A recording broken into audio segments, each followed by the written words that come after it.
Hi, fans of high quality entertainment. I am with Wayne. I am with Scott from the Prog Corner. I am with Ian from Ranking the Obscure. And I am with Cody from Brockway's Vinyl Bites. And we are here to rank the songs on the Shag's Philosophy of the World.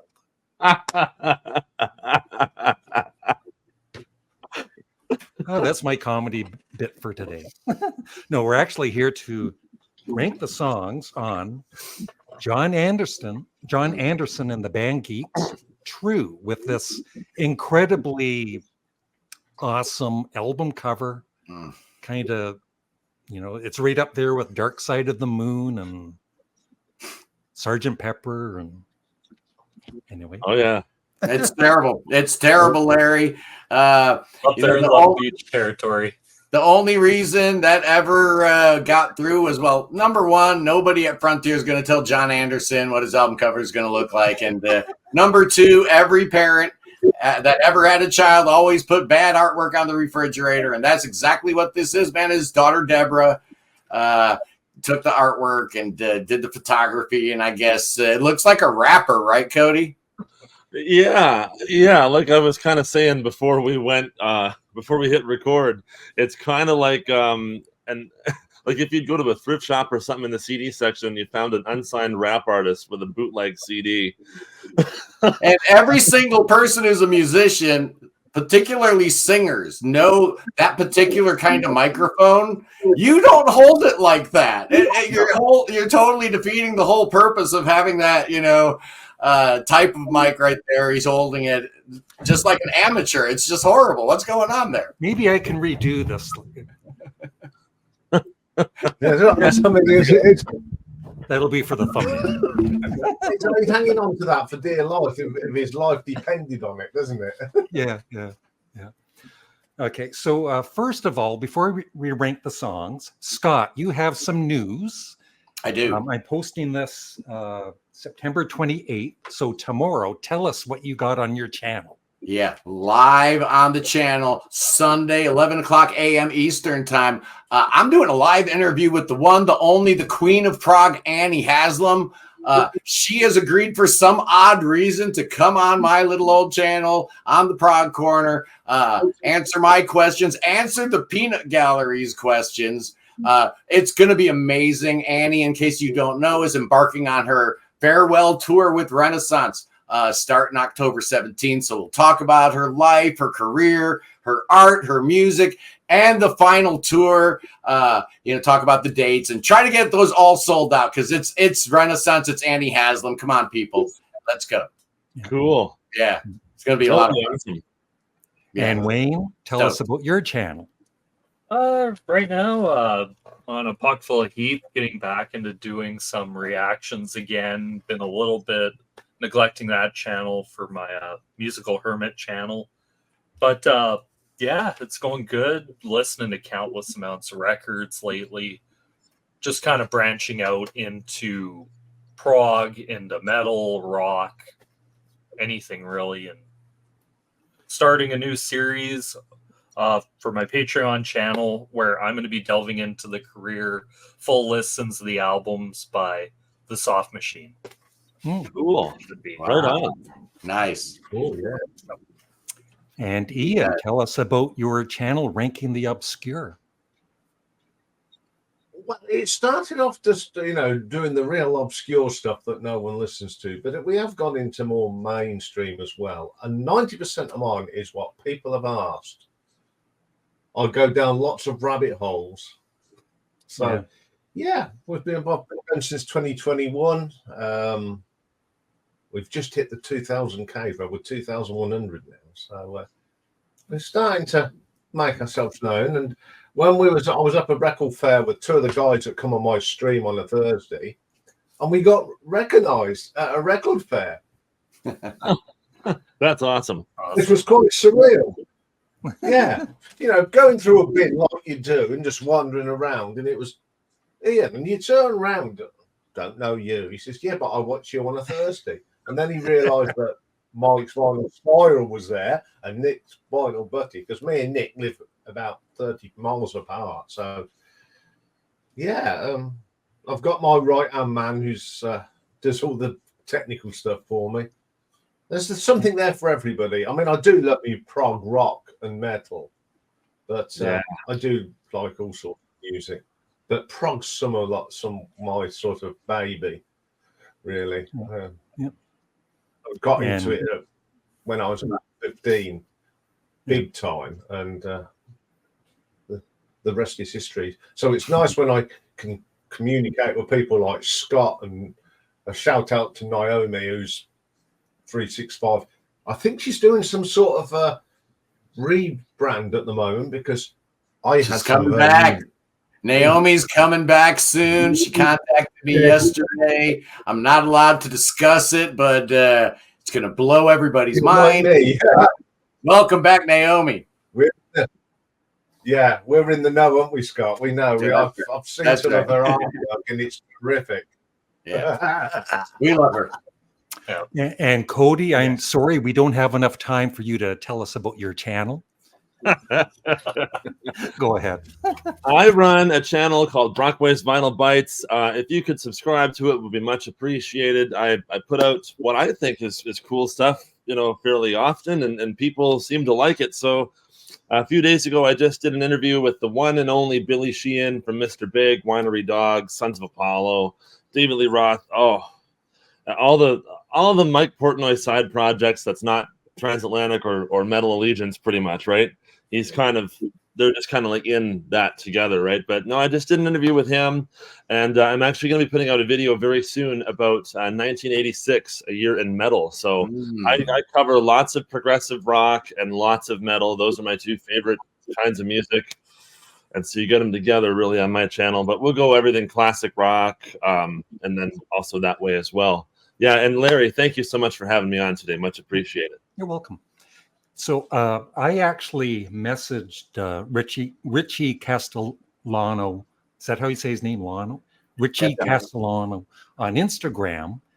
And I mentioned to him that we're doing this, right? And if he wanted to drop in for a second, just say hi or whatever. And I said to him, if he's too busy, he doesn't even have to reply. But he did reply. Thanks for the offer, but I will be on a plane heading home from a Blue Easter Cult gig.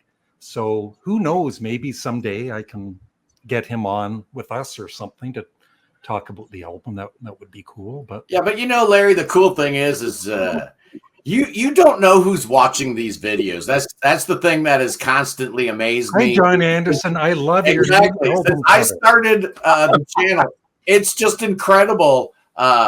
Everybody's watching. People are starting to figure out that YouTube is where the action is at. YouTube is the one platform that people actually spend time and actually watch and engage with. And some of the Rick Beato just cried why he can't get David Gilmour on his channel. Think about that one a second. The guy's got over 1 billion views, and the old school mentality is still there. I don't want to be on a YouTube channel. What? And so but it's changing. Things are happening. We get I'm getting Annie Haslam tomorrow. So some people are figuring it out. And like you did mention just recently, like Steve Howe, you see him being interviewed on a very small YouTube channel, which is fine, right? Great. Like, what about us guys? Yeah. Figure it out. Okay. So not my job, man. It's not. So okay, so let's start talking about this album. Do you want to start by your initial thoughts the very first time you heard this album? Just a quick recap of your first time listening to it. Wayne, you can start. For me, the first time listening to this, I got the feeling this is the Yes album that Yes fans have been waiting for a while. Yeah, and it's very it does have kind of that feel of pretty much like Yes through the years feel to it. And it's one thing listening to it. Had a great listen to it this morning. The sun's coming up, just sitting out on the porch and have the headphones on listening to this. And there's just something about John Anderson that just kind of makes the day go by. So yeah. And Scott, your first. Well, I mean, It's a John Anderson album. When's the last time anybody cared? I mean, let's be I mean, A Thousand Hands was a nice little record. I really enjoyed it. But overall, the John Anderson discography has been just less than outstanding. Yeah, I like the first couple records. Obviously, Elias and Song of Seven, and Animation records like that are great. But come on. Nobody's really cared about the John Anderson solo stuff for quite some time.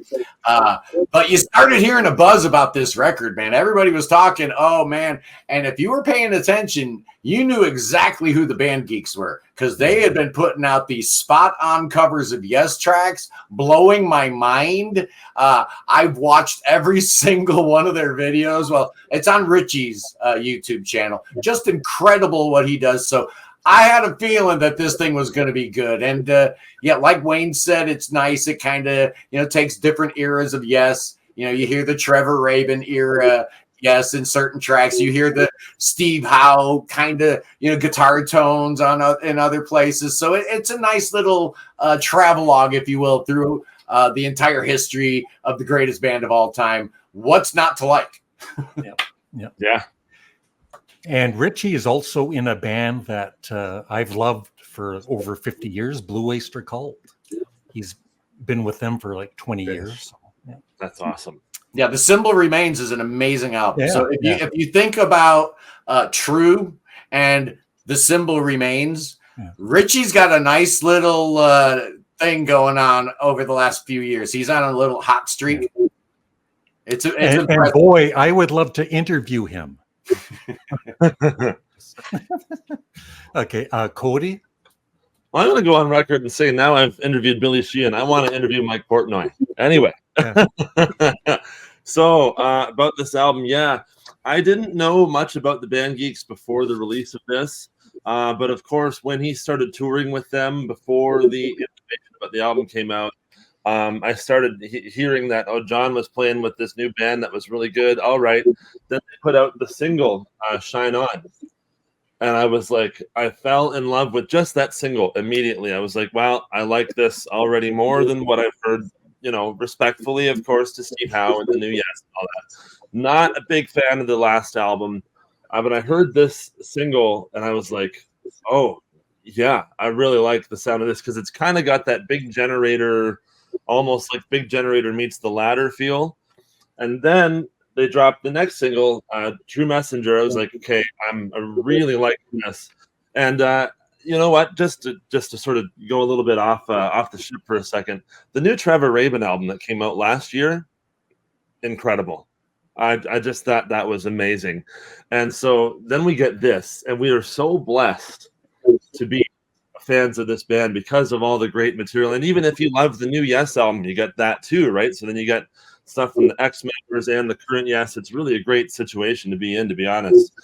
Then the rest of the record came out, and I got to hear songs like Counties and Countries and Once Upon a Dream and stuff. And I'm like, I have a radio show on, I have two radio shows, one on Prog Radio and one on Deep Nuggets Radio. And there was this one set that I did on Deep Nuggets Radio where I played Once Upon a Dream next to Awaken side by side, nice half-hour set. And it was just the way that one flows into the other is really, really amazing. And so first impression, I immediately fell in love with this record. I love the sound of it. The production's great. The band sounds amazing. John is singing fantastic. The writing is great. Yeah. Everything is great about this record. I can't stop playing it. I can't. Okay, Ian. Well, like Scott said, I've been following Richie for years because I'm a huge Blue Oyster Cult fan, my favorite American band.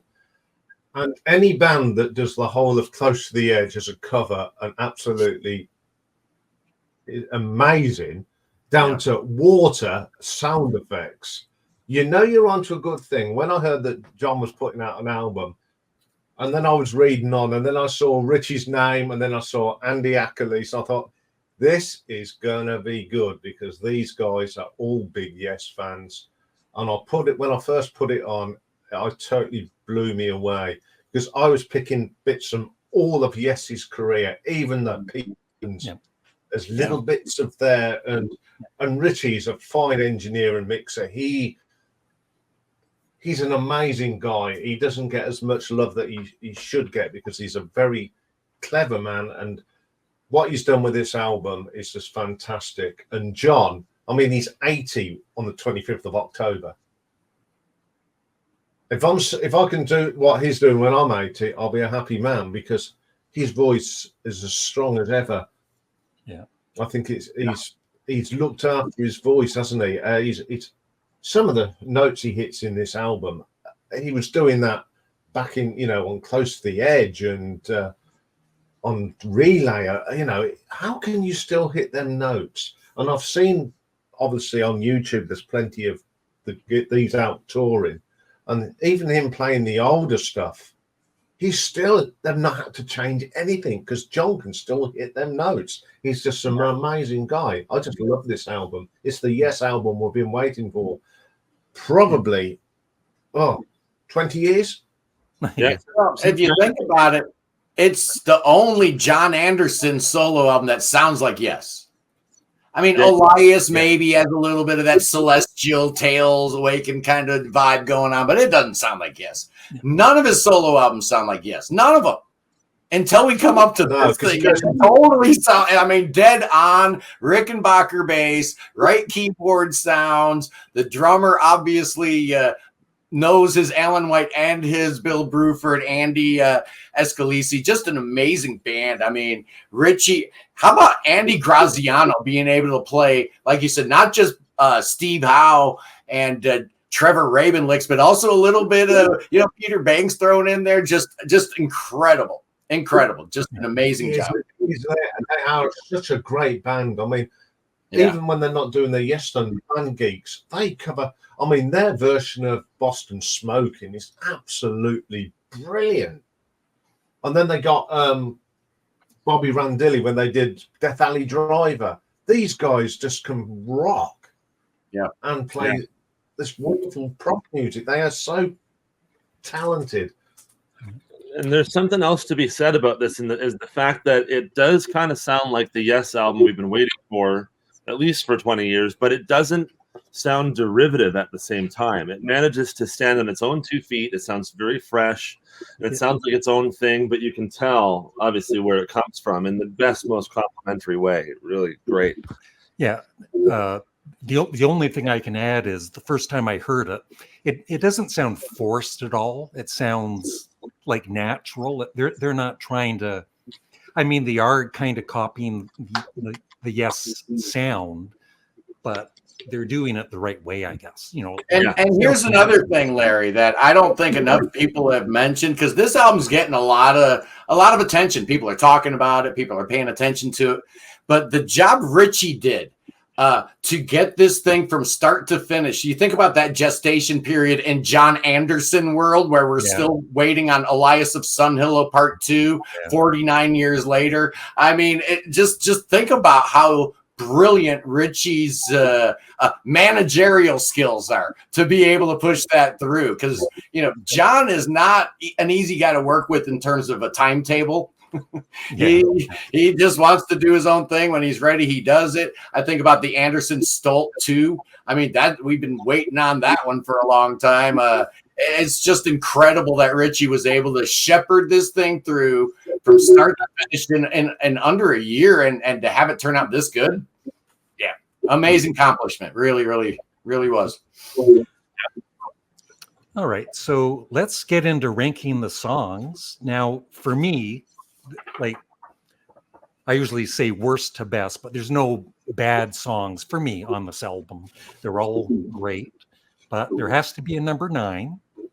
I guess I'll start first, and I'll just say number 9 for me is Still a Friend, although I still think it's a great song. I love the bass work on it. And Scott's already disagreeing with me. Oh, no. So, Wayne, what's your number 9? My number 9 is Realization Part 2. No, Wayne.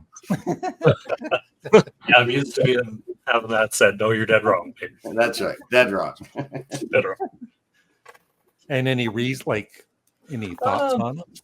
just listening to it, it's just the one song on the album that hasn't really clicked yet with me. Just one of those where I'm like, well, given the day, just my bottom three songs, it's just pretty much based on the day and how I'm feeling at the time. So Okay. Scott? There are no bad songs on this album. All 9 of these tracks are actually pretty good to really good. They just gravitate somewhere in there. I'm going to put Build Me an Ocean. I am just not a huge Jimmy Hahn fan. And his songwriting sometimes, I've just, Arc of Life, you want to like those songs on those 2 albums, the Yes spinoff band that he's in. Think about his work in Union. He's always been around. And something's got to be 9th. So, yeah, Build Me an Ocean, I got it 9th. Okay. Cody? Number 9 for me is Make It Right. So again, like you guys have said, like there's no bad songs or anything on. There's not even a skip track as far as I'm concerned. It just kind of compared to sort of what it's up to, what it's up against on the rest of the record, this is just kind of where I have to rank these songs. So Make It Right for me. It's a really beautiful song. It's got a really nice slow groove to it, and probably on any other day, I could rank it higher, but that's just kind of how I'm feeling at the moment. So yeah, Make It Right.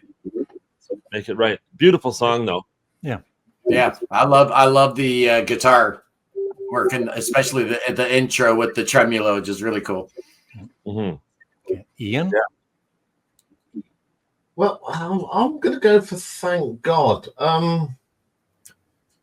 Just it's got too for me. It's a great song, but it's sort of thing that John was doing on his solo stuff in the sort of sitting around and praying and such like.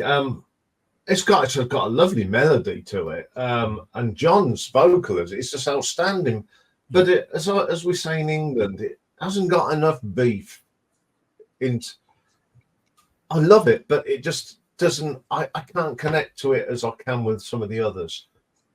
But in a few weeks' time, that might be number 4 or number 5. But it changes. I mean, this list of mine changed about 4 times.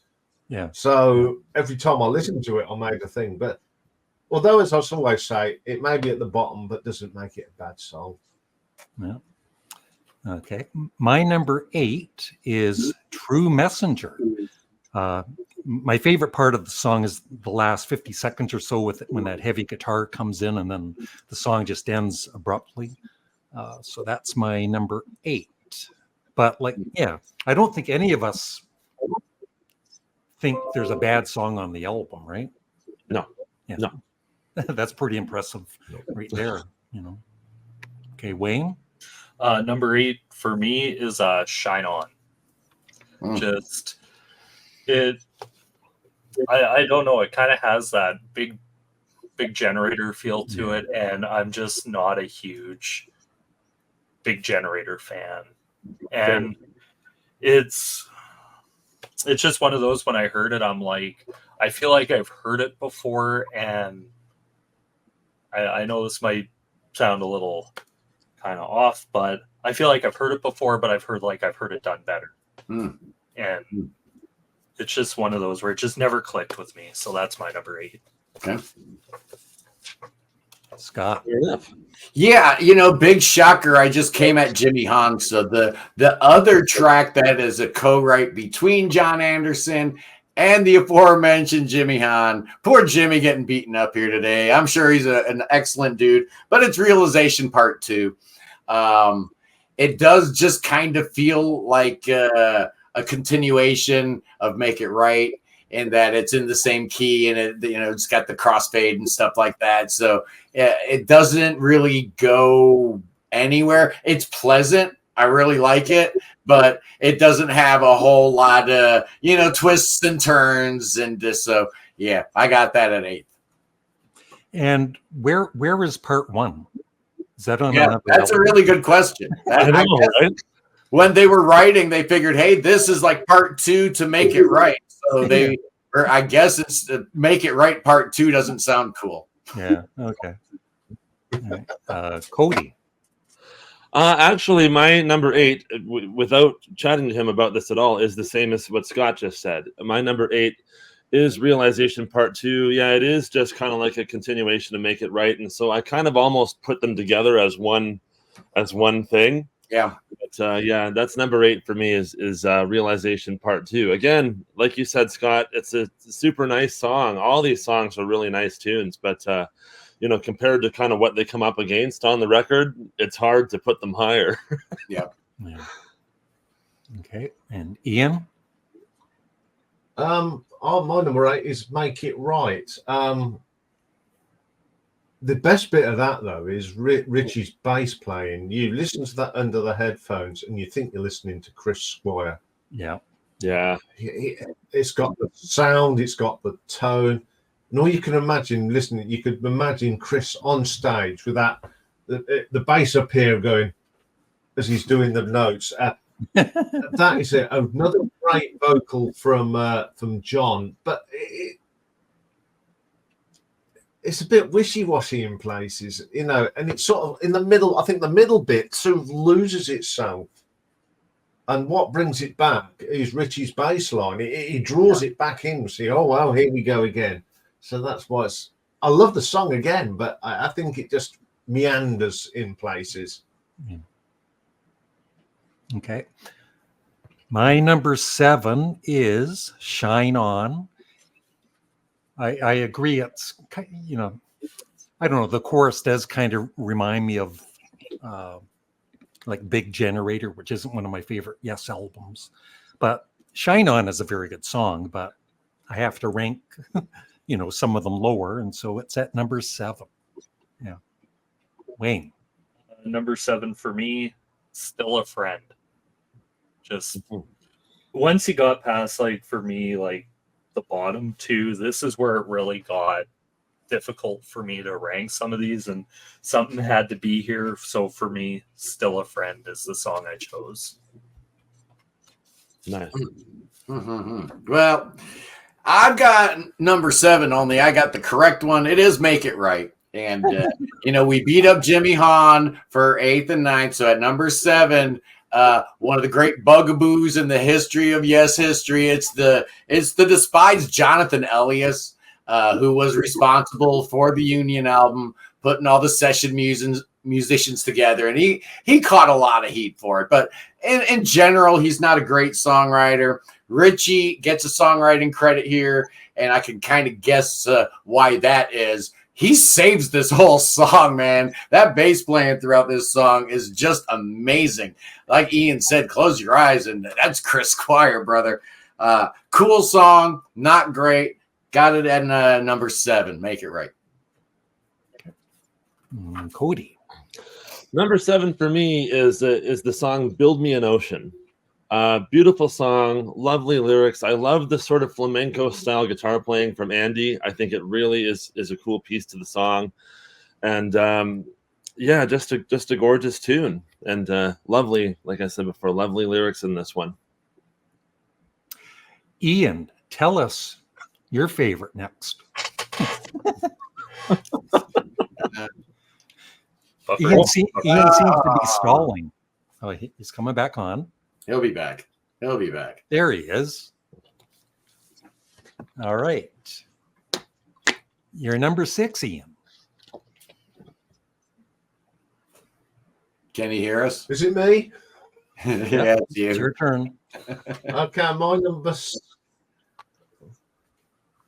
number 6 is Build Me an Ocean. Again, I mean, I think Christopher's keyboard work is so nice in that. Very Rick Wakeman.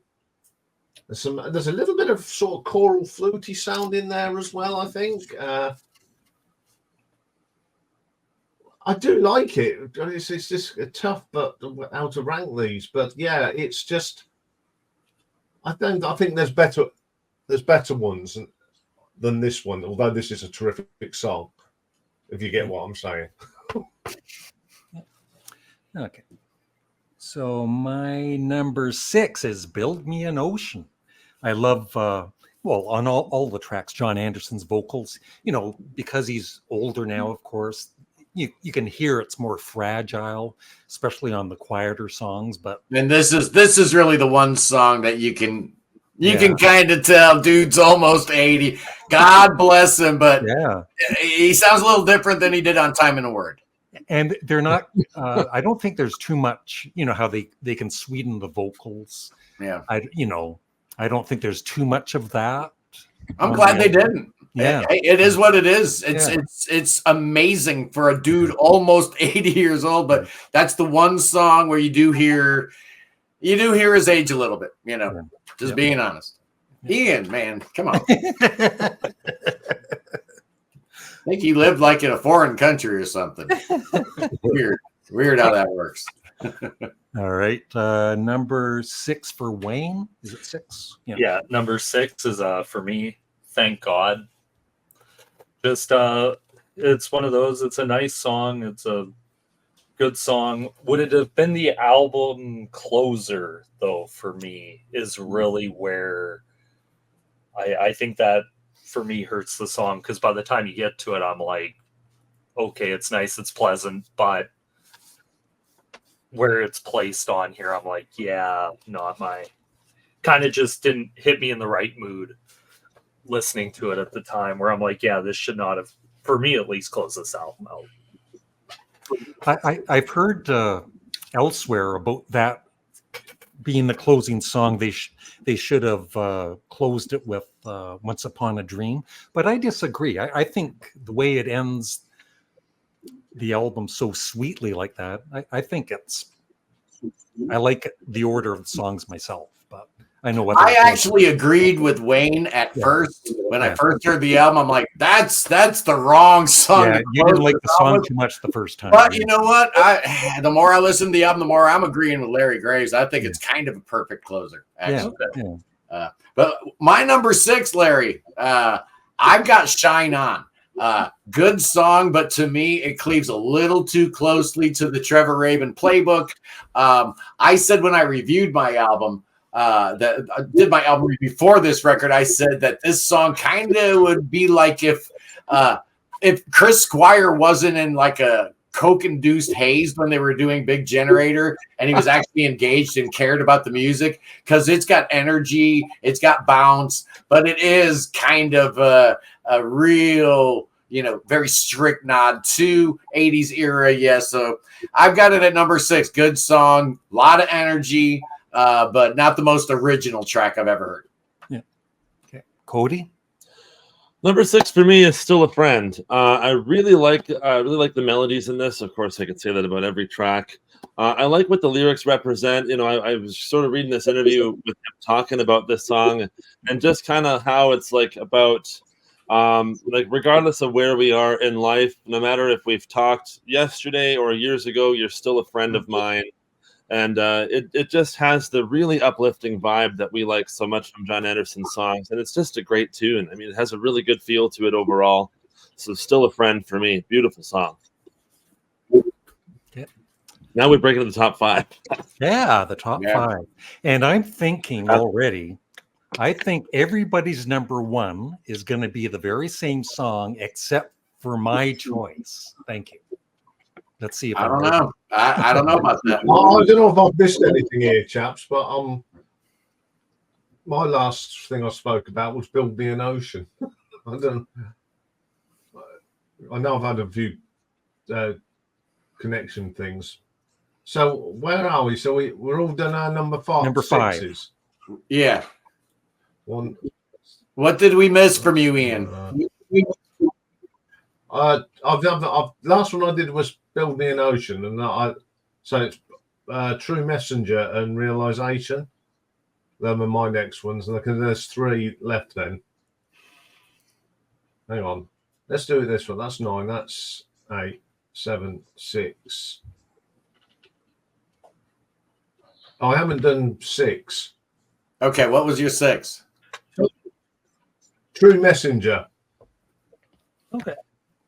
I like John's vocals on it, but it sort of meanders again. As much as I like it, it doesn't do it do anything much for me.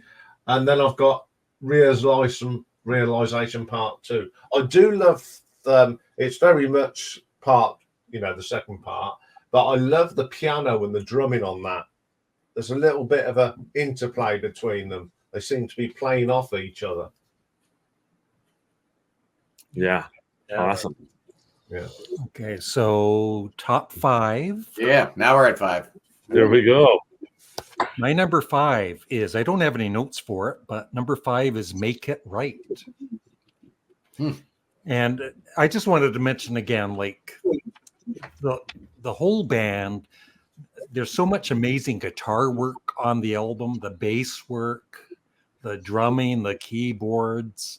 If you are a Yes fan and you haven't heard this album, I highly recommend you check it out. Yeah. Okay, Wayne, what's your number 5? So number 5 for me is Like Larry, Make It Right. It's pretty much what you said. Like, there is a lot to this song I like. It is what it is. Didn't really make too many notes when coming up with this. I just kind of threw together my order, but it's one of those where maybe it should have been. They should have just. And that's why I have it a little bit lower. When you think about this record, it's a real pleasant listen. But I had Make It Right a little bit lower. Yeah. Now the correct number 5 is Still a Friend. What a great track! I mean, this was the ultimate situation where Richie was listening to what they had, and like the true pro realizing, we're missing a song here. We are missing the song that just hits that sweet spot. That the Yes album, just a straight ahead Steve Howe kind of sounding song. It was really driven by the band Geeks more than a John Anderson song. So you've got Richie, Andy Ascalisi, Christopher Clark, whose name we haven't mentioned, the keyboard player, all get songwriting credit on here. And we also haven't mentioned Robert Kipp, who apparently all he does is play the Hammond organ. He's the Hammond guy, right? You need a Hammond on your song. This is the guy, man. He's the Hammond specialist, like an anesthesiologist or something like that. And Anne-Marie Nacchio, she sings a lot of the background vocals on this record. We need to mention them because Still a Friend is like the most band-oriented song on the record. Sounds just straight up like a 70s Yes track. Thumbs up. Well done. Yep, definitely the Tony K. Hammond organ. Yeah. Part of the band. Yep. Yeah. All right. Cody, your number 5? Number 5 for me, True Messenger. You start off a song in 7 and I'm going to be in. That's just how it goes. Although I'm not necessarily that easy to please, I really just love the song. I love the melody. Beautiful. And the acoustic guitar behind them and that everything is just, it's a totally wonderful song. And I love the time changes throughout it. It's fantastic. Very, very well written, well played. Yep.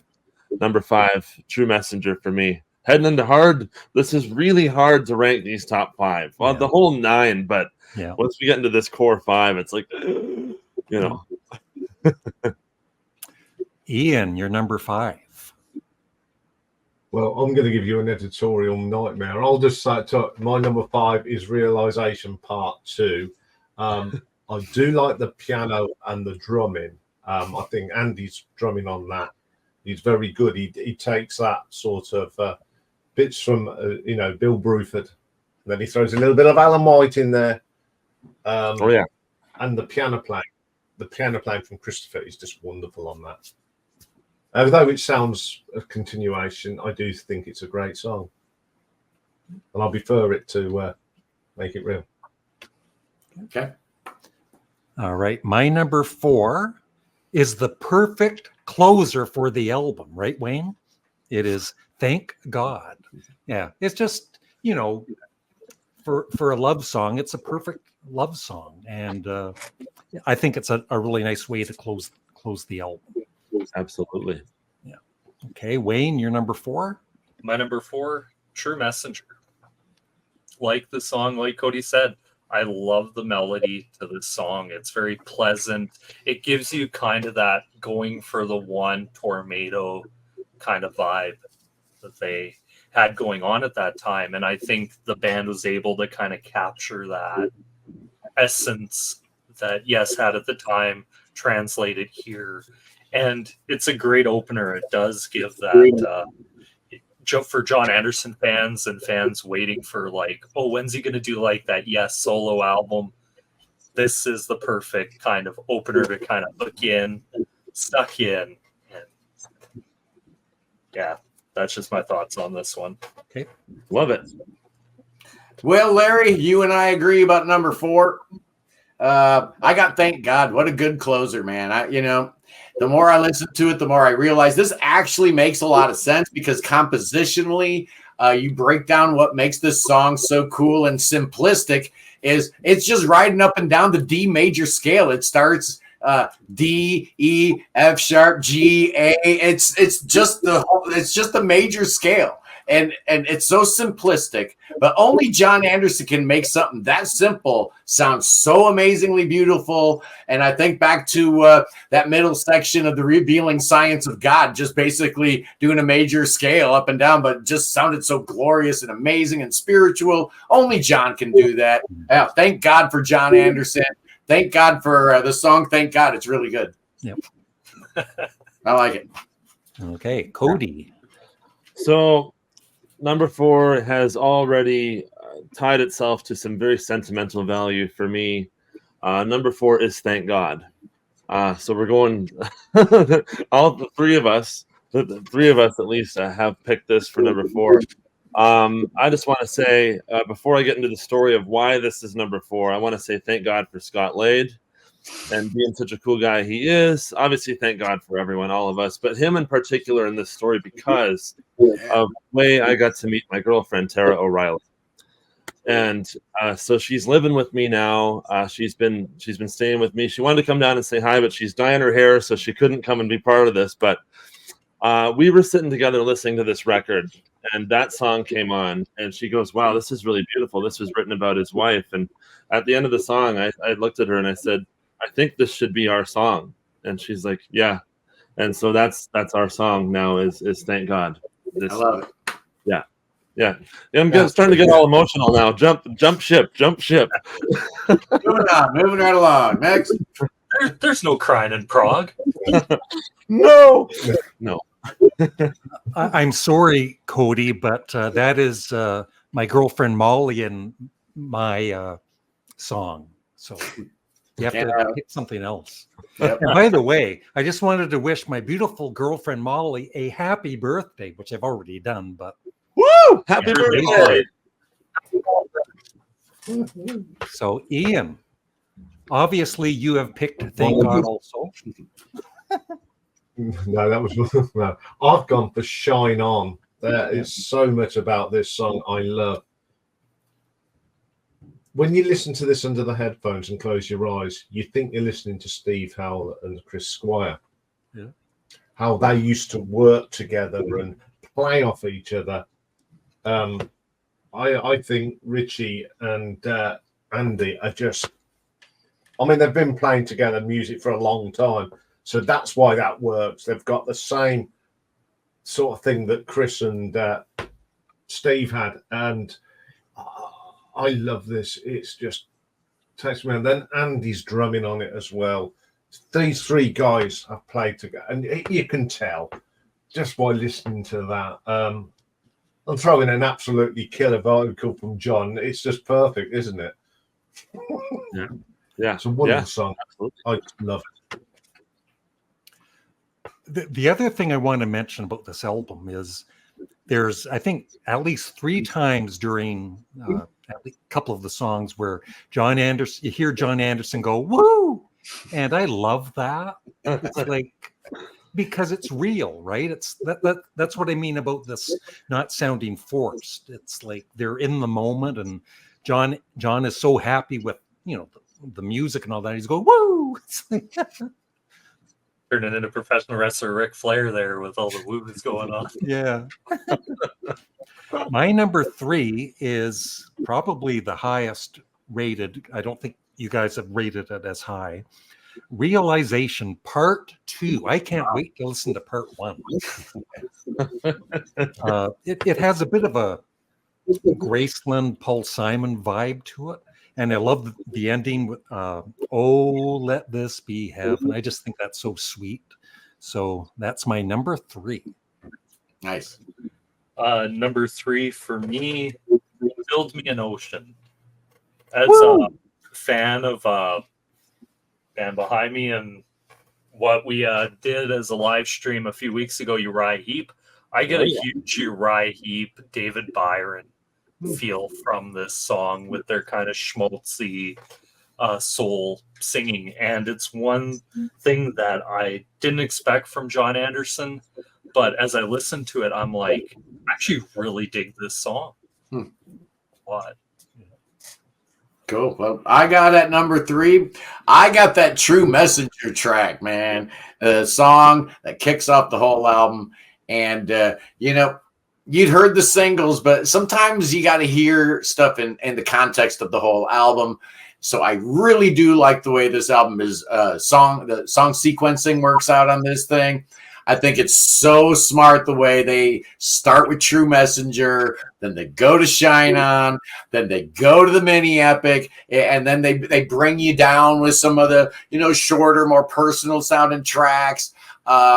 And then you get that other long epic, and then you get the thing that ends it. I mean, it's just thought about as like a story arc really, really well. And the whole book begins with chapter 1, True Messenger. It's brilliant. It sounds like 70s Yes. Until all of a sudden, I think Larry mentioned it, like the last 90 seconds of the song, all of a sudden it doesn't sound like 70s Yes anymore at all. It sounds like Trevor Rabin snuck into the studio, and all of a sudden, you've got Yes West going on. It's really cool. The juxtaposition of the two. Love the track. A total winner. Yep. Yes West. I love that. What does Yes South sound like? Yeah, right. No, that's what they called it back in the day. They were all Hollywood. They were all having a good time being rock stars in L.A., man. Woo, hey, Billy. Join the band, Billy Bob, whatever, man. As long as you got the good Peruvian. Under Peruvian skies, as Dream Theater would say, right? Yeah. Is it my turn now? Yep. Okay. Number 3 for me is Shine On. I think this tune is absolutely fabulous. I love those massive harmonies that it comes in with, and just fantastic. Then you get this awesome killer driving bass line from Richie. Yeah. It's just awesome. And this song, as it goes on, it goes through some really unorthodox changes throughout the tunes. There's some really mind screwy stuff going on there with some of the melodic choices in the best way. It is so cool. I just love the song, and I know it can be said that it does sound very much production-wise to something like Big Generator. I know that some people don't love that record. Like that's totally fine. I do like that record though, and so when I heard this, it was like, this is kind of like that bridge. Like this is kind of like what we would have wanted at least after the latter. You know what I mean? Or if Anderson, Rabin, and Wakeman had made a record, this is kind of what it would sound like. Like I wouldn't be surprised if this had been written during that period. Because it's just it does sound very Rabin-y in spots, but that's the most complimentary. That's said in the most complimentary way, because I'm a huge Trevor Rabin fan, and I love that song. That was a great way to. He chose it as the first single for the record, right? And so that was the great way to say, look at what I'm doing now. Listen how fresh this sounds. Listen how new.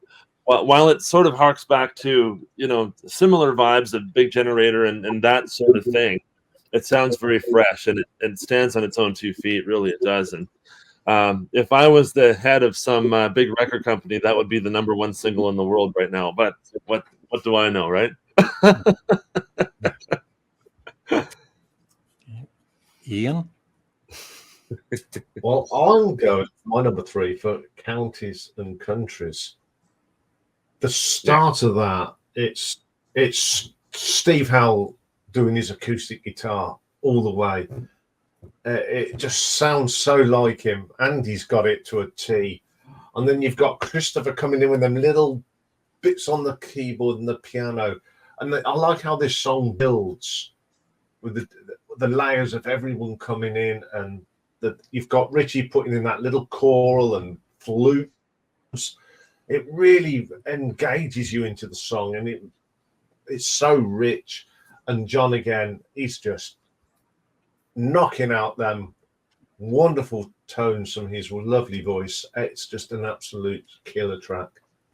Absolute killer. Yep. Okay. My number 2 is going to be everybody else's number 1, I bet. My number 2 is Once Upon a Dream. They're the epic 16.5-minute song. It's just like a Yes epic, like Awaken or The Gates of Delirium. Just right up there, being so good. And I love when Richie sings some of the lines in the song. That's a really cool contrast with John's vocals. But yeah, it's a prog epic that's just so good. But it's my number 2. Yeah. Well, Larry, we once again agree. My number 2 is Once Upon a Dream. Great epic. Chris Squire to prove epic of 15 minutes or more. So That's right. Passes the Chris Squire rule. Yep. Just a fantastic song. Like, I was listening to this morning, and I'm like, to think John Anderson at his age sounds as good as he does, and he was able to get this album out, put it out, and for this to be an epic that, as Larry said, you could put up there with some of Yes's best epics. It really just a fantastic song. I really love it. But there's just one more I love more, and you guys can probably figure that out. So that's it. Yeah, you know what? You thought you were being all like controversial and whatnot, Larry, but I too have Once Upon a Dream in second place. I feel it's an amazing piece of work.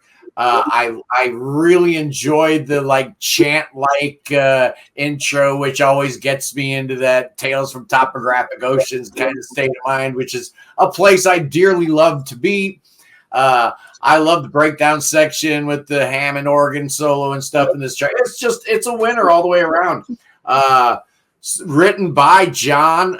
Jonathan Elias gets to co-write on this. Oh my goodness, are you serious? I take back everything bad I ever said about you, Jonathan Elias. Andy Escalisi, the drummer, and Christopher Clark, the keyboard player, get songwriting credit on this monster track. It's just amazing. Yeah. That's how good this album is. This is my second favorite album song on the album. It's just incredible. Really, really good. Yeah. Cody. Yeah, so number 2 for me is the exact same as the one all of you guys have picked. Wow. So Once Upon a Dream, it's a fantastic tune. I love that he was able to put together a 16-minute epic for this record. Not the only song over 10 minutes. Obviously, we'll get to that very soon. This song is kind of like it works really well in the sort of same vein as Awaken. Not to compare it to his old works, because like I said before, it definitely stands on its own. It has its own ground. But it just has that sort of like you could connect the two. Like I was saying before, I'm a radio DJ on 2 shows, Prog Radio and on Deep Nuggets Radio. And a couple weeks ago when this came out, I did a couple months ago now. Geez, wow.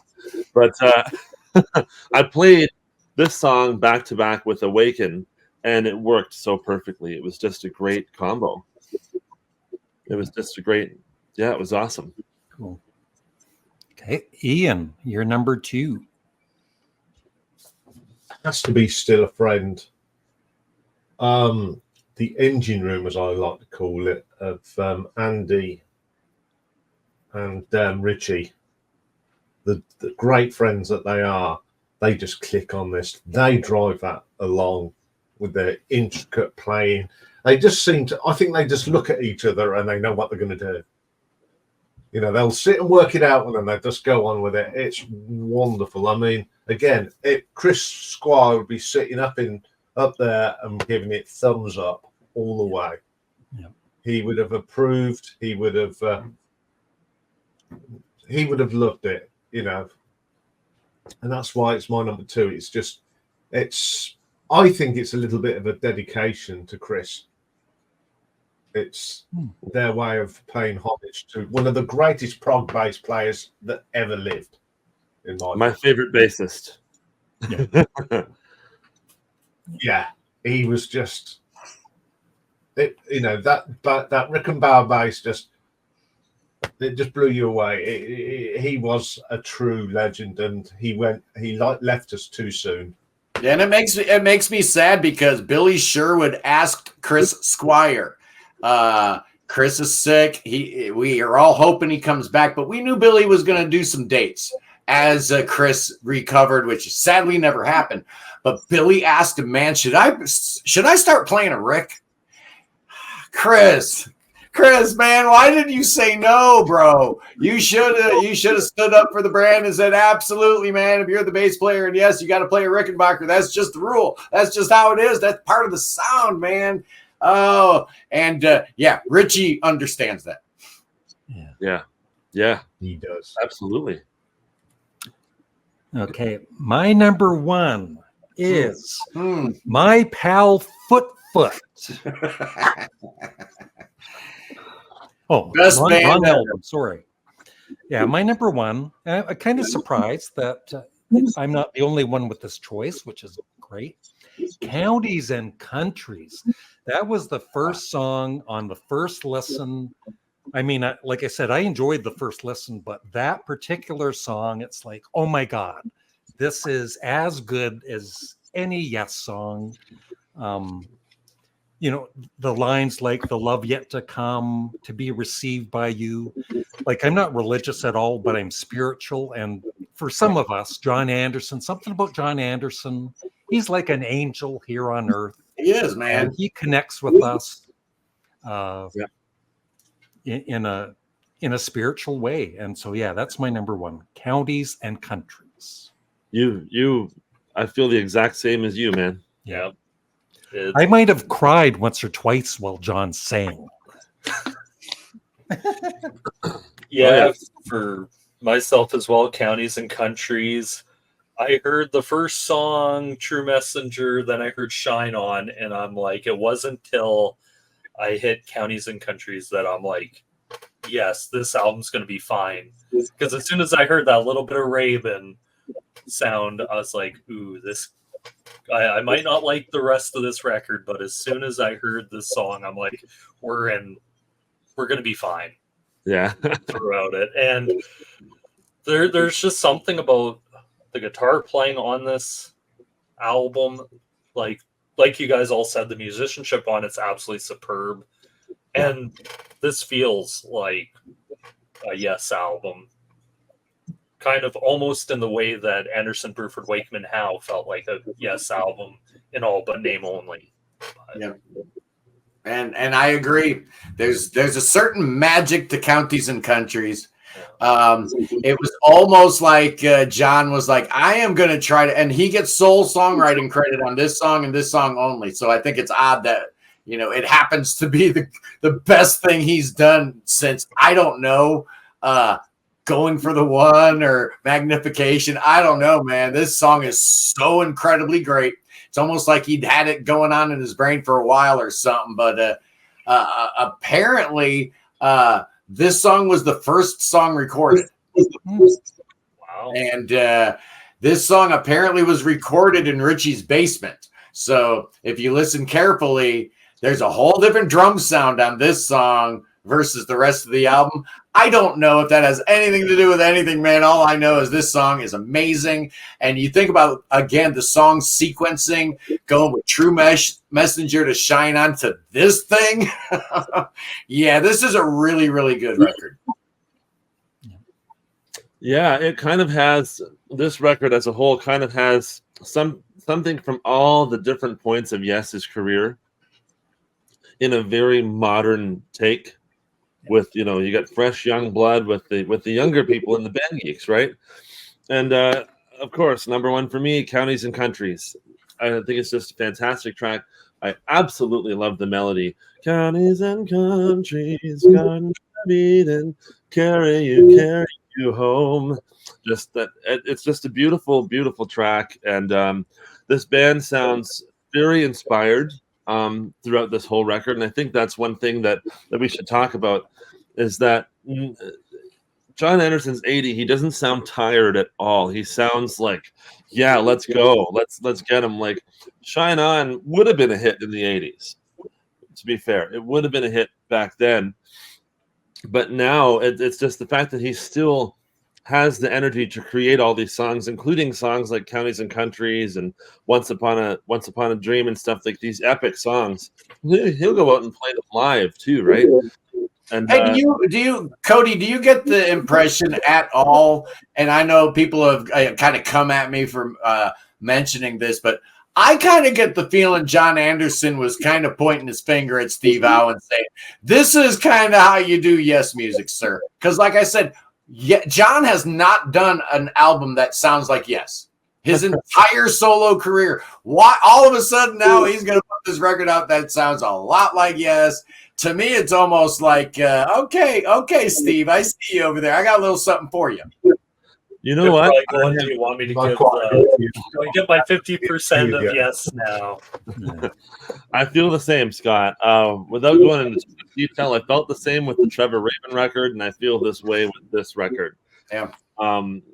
Not to say that the new Yes is not good. You already said that. You don't like it. Don't cover your tracks because you're on the stream with me. You know you don't like The Quest or Mirror to the Sky, but you're wrong. You're dead wrong. I'm going to cure you this ailment eventually, Cody. I love The Ice Bridge. Yeah. And I love Cut from the Stars, and I love that song Circles of Time. So there's a couple of songs on each that I really like, but as a whole, this, just to be completely fair, I do like songs on both of those records, but this album as a whole does more for me as opposed to just a couple of songs here and there. But yeah, number one, Counties and Countries. And yeah, Scott, you called me out, but you're right. I'm not going to let you get away with that. but to be fair, I'll mention the songs that I do like from those. It's just as a whole, the albums don't move me overall as a one general conceptual piece like this one does as a whole listen. That's fair.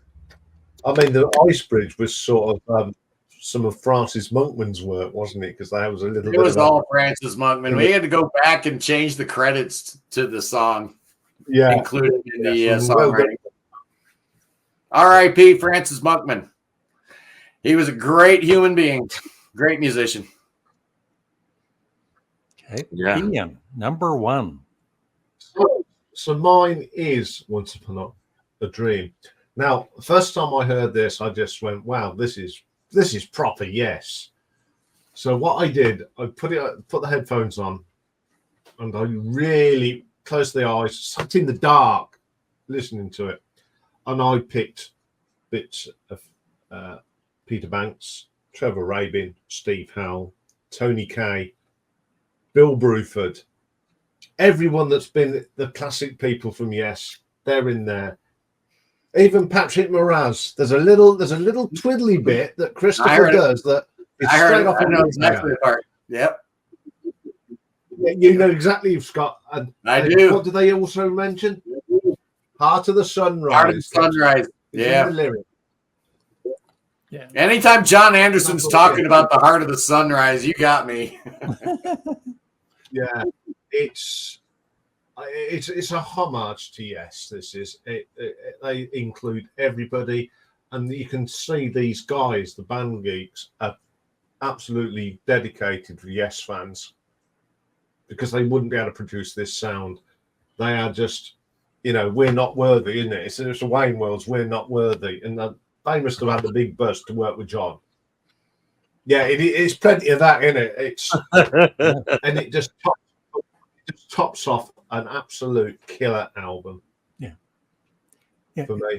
Can you imagine the band when John Anderson? I don't know how it all came about, but when John said, "Let's make an album," it's like, can you imagine they're like, "All right."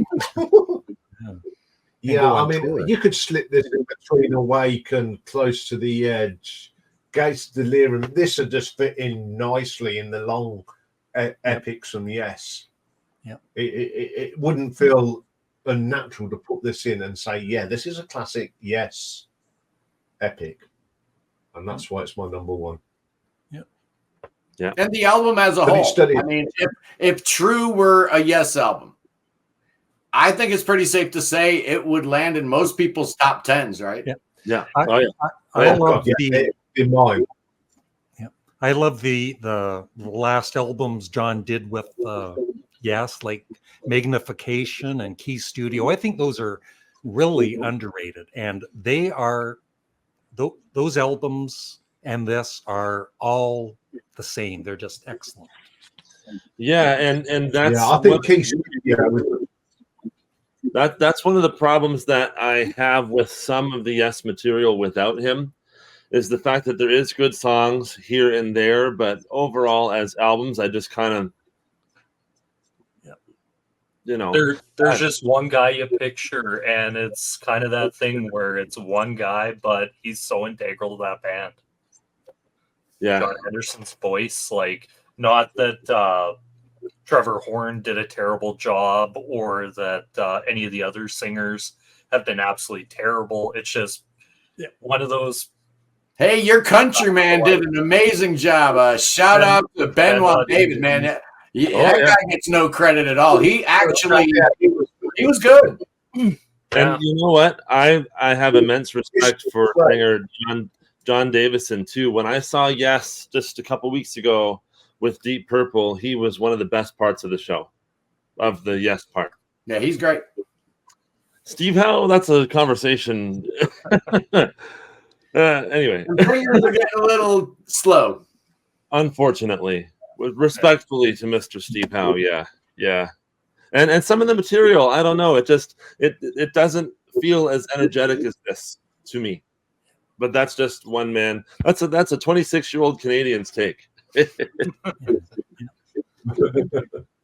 Now, I'm on the record as saying that I personally think True probably took a hit in the ratings because of that album cover. And I know a lot of people just focus on the music. It's all about the music. It's about everything, man. It's about production. It's about packaging. It's about everything. Everything counts. Nothing is unimportant, especially in this day and age where it's really hard to get anybody interested in physical media. Which is the better album cover? Oh, the Shags. That's one of the great album covers of all time. That's like Genesis Live. You have to hear that band. But we were expecting a John Anderson album cover like this, right, yes. Scott? Yes. Now we're talking right there. So yeah, album artwork does matter. If it would have had like a really great album cover, I probably would put True slightly ahead of Mirror to the Sky. Yeah, the cover from Mirror to the Sky is beautiful, isn't it? Yeah. It really is. And I'm sorry, I took a half a point away because of the album cover. As it stood, my official rating for Mirror to the Sky was 8.5. My official score for True, also 8.5, because I took a half a point away because of the Debbie Anderson album cover. Just not good. So, Scott, just on material. The Mirror in the Sky. Yeah, the Mirror in the Sky cover. Naomi reckons that's one of Roger Dean's best covers he's ever done. Yeah, I love it. When she did that epic of Roger Dean covers, that was that, you know. I mean, I think I put it upon I put it up because I love it as well. Yeah. So I want to ask a question to Mr. Scott Lade, just based on the material alone. Which one do you find yourself, now that we have both Mirror to the Sky and this one? Which one do you go for the most? You know, Mirror to the Sky had that's the one thing about the Quest. I was really excited about the Quest. It kind of didn't have the staying power. Mirror to the Sky, I still reach for it, man. I still listen to that title track in Lucidity all the time. I think it's a really, really strong record, really like Mirror to the Sky. But yeah, if it's just solely based on the music and apart from everything else, yeah, maybe True's slightly stronger. I've come back to Mirror to the Sky a couple of times, and like I said, there's some songs on it that I really dig, but overall, as an album, I was just kind of not all with it. But I have it, and I keep going back to listen to it again and see if more and more of it grows on me. Yeah, I don't know. It's just got a certain vibe I dig. I don't know. I'm just a fanboy. That's what it's all about, That's man. all it Music is. is the vibes. Music is the vibes and how it touches you, right? And you know, Billy and Jay and John were actually awesome when we saw them. Then Deep Purple came on, and it was just like, oh yeah. Yeah, there's not more of a religious experience than being on a airplane in the middle of a blizzard listening to Tales from Topographic Oceans.